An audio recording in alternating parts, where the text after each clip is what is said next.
When it comes to facilitation, the IAF, which stands for the International Associates of Facilitators, they know a thing or two about what it takes to become a skilled facilitator. If you asked me, they're the best in providing the most current and up-to-date methods and approaches when it comes to working with groups. Their information is straightforward and to the point. They also have wonderful tips and techniques to help the few, the proud, and brave facilitators out there. Chapter 4 of the IAF Handbook provides a list of 8 things a skilled facilitator must focus on. It's called the 8 P's of effective facilitation, planning, and participation. Before starting your work as a facilitator, it's imperative to learn about your client's organization. The best way to do this is to focus on a systematized way to gather fact-based content. Fact-based content involves exploring their websites, reviewing written documents such as annual reports, meeting face-to-face while asking open-ended questions that provide you with the information you're seeking to make an informed decision rather than guesses. Guesses that can leave you and the organization lost. Doing this can lead to a whole heap of trouble because when you dug yourself into a hole, it's practically impossible to get out. So do your research thoroughly. The IAF says that the best way to find out about the organization is to ask questions.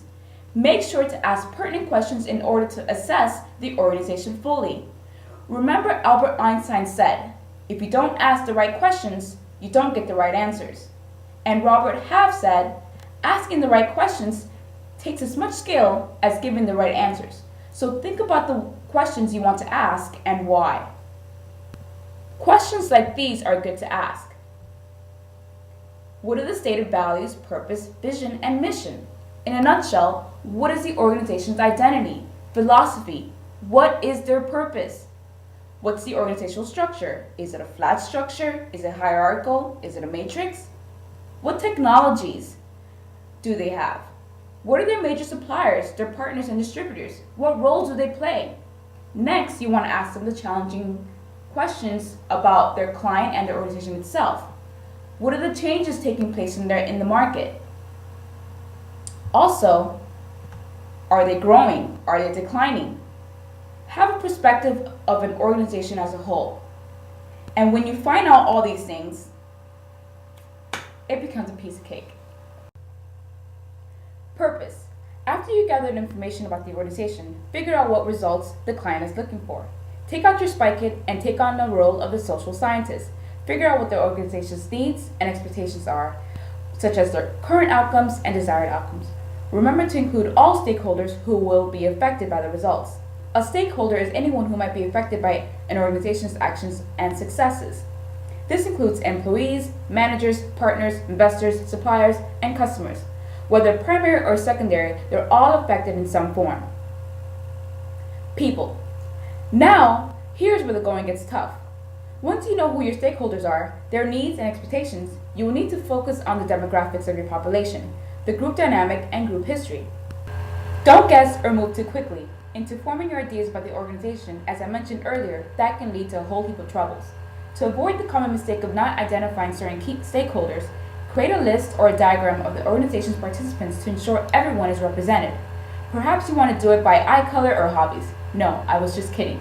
But you do want to obtain helpful information that can steer you into the right direction to make informed decisions on the makeup of the organization's culture and how you will prepare, plan, handle your facilitation. Remember, your goal as a facilitator is to gather the information to create the opportunity for self-actualization and positive transformations. You might consider the positions, levels of experience, educational levels, gender, race, even nationalities. Another important aspect to understand is the group dynamic, or shall I say the group history. Taking this into account is crucial in furthering your level of understanding about the organization itself.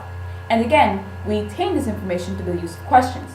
Group history means understanding the relationship between stakeholders or participants.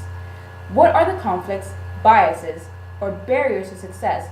What are the emotional charge issues, even the past experience with consultants like you? Because chances are, you're not the first person sent to help the organization in dire need. With that being said, it's clear everyone in the organization has bonded on some level. They have what we call rapport. They have commonalities that link them together. Everyone knows each other and each other's business.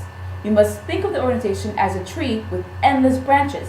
It's most likely that co-workers know each other's family, their kids play on the same soccer team, they socialize during after hours, or fraternize, but we don't want to get into that. Let's face it, people who work together know each other pretty well, their families within families, all intertwined with networks that go on forever.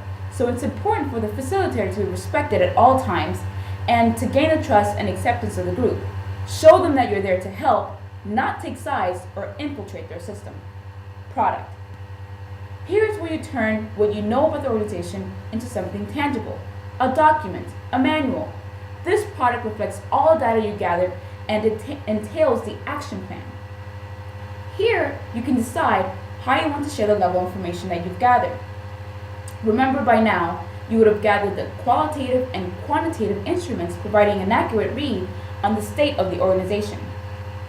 When constructing a product, remember your clients are looking for results. They're not looking for slogans nor theories. They want information that is applicable to the issues in real time. Place. You're finally at the stage where you're ready to deliver the information and do your thing. You are prepared to facilitate, but where will the meeting be gathered? Did you know that choosing an adequate place with enough chairs, space, testing the equipment, having a backup equipment just in case is often overlooked? Yes, it's important that facilitators choose a place that caters to their needs as well as the needs of the stakeholders. One must consider atmosphere, attendance, seating arrangements, physical workspace, materials, and equipment, such as flip charts, markers, projectors, computers, screens, microphones, DVDs, and even internet access. How horrible would it be if you arrived just as the participants were getting there and you learned the day of that you need to ask the tech guy to provide you with some internet access? I know you think Wi-Fi or a wireless system is universal, but it's not. Come early to check and recheck. Decide early if you want to have refreshments or snacks, and check lighting and temperature. Plan well ahead in advance in order to create the kind of environment you're looking for. Process. Similarly to place, the process can only happen after you gather the 5 Ps. The process focuses on the structure of your facilitation with the schedule and the agenda. Are you going to have it in blocks of time, etc.? Are there key phrases to convey what the topic is and what is going to be covered, and the materials needed for each activity? This is important when there is more than one facilitator and the group gets off track. One look at the agenda and the facilitators and participants are all on the same page. It's wise to use and make sure that you have an agenda also with the brief evaluation of the end of your session. One of the easiest ways to measure a participant reaction of the content, the process, materials, and the facilitator is to use a Likert scale, so use it. Practice and personal preparation. Practice makes perfect. Since facilitators are considered to be the role model of the group, it's important to be prepared in mind, body, and spirit. Look professional, rehearse, speak clearly, speak loudly. The IEF reiterates that the primary role of the facilitator is to help the group. It's not to lead, not to manage or entertain. You are not the center of attention, the participants are. In order to be a successful facilitator, one must practice the skill over and over. One must have confidence and be knowledgeable on the subject. Credibility is important. Because if you don't look or sound professional, chances are the facilitation will be less than successful.